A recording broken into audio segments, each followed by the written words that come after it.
Septic tank soakaway crates are the future of soakaway products.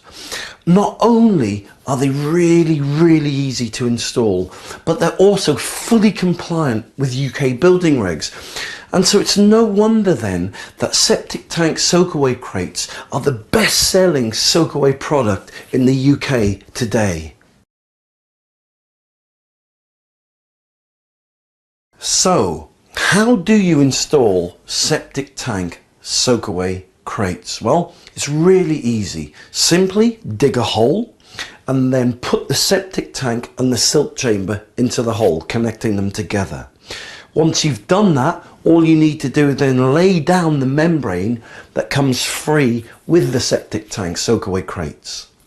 Once you've done that, just start laying the individual soakaway crates on top of the membrane. They simply just clip together, and the clips are also supplied free with the soakaway crates. Now these crates, as I said, are designed for the DIY market and they're really easy to put in. Typically, the crates will take 1 to 2 hours to install. Once you've put the crates in, simply cover them then with the membrane and then just cover the membrane with the topsoil. Job done.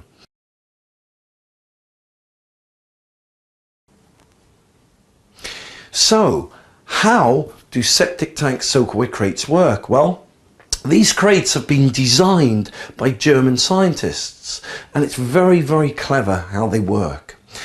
Basically, septic tank soakaway crates create a cavity inside the membrane, and this cavity allows the sewage effluent to flow into it.